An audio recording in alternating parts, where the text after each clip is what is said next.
Welcome back to our channel take a step forward. ఇవాల్టి వీడియోలో మరికొన్ని తెలుగు టు ఇంగ్లీష్ సెంటెన్సెస్ చూడబోతున్నాం.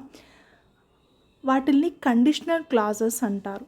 అంటే ఫర్ సపోజ్ ఒకవేళ వెళితే, ఒకవేళ చెబితే అంటాం కదా, వాటిల్ని మనం ఏమంటామంటే కండిషనల్ క్లాజెస్ అంటాం.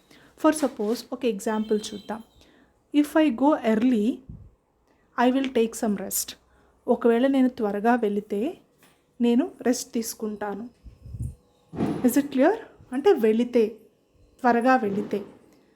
ఇలాంటి కండిషనల్ క్లాజెస్ని మరికొన్ని చూద్దాం. If I go to A restaurant I will order fish fry. నేను రెస్టారెంట్కి వెళితే ఫిష్ ఫ్రై ఆర్డర్ చేస్తాను. Next, if you invite her she will attend the wedding. If you invite her అంటే condition. ఒకవేళ మీరు ఆహ్వానిస్తే ఆమె వెడ్డింగ్కి అటెండ్ అవుతుంది. మీరు ఆమెను ఆహ్వానిస్తే ఆమె వివాహానికి హాజరవుతుంది. వీటిల్ని కండిషనల్ క్లాజెస్ అంటాం. If you like this video please do subscribe to our channel take a step forward. Thank you for watching.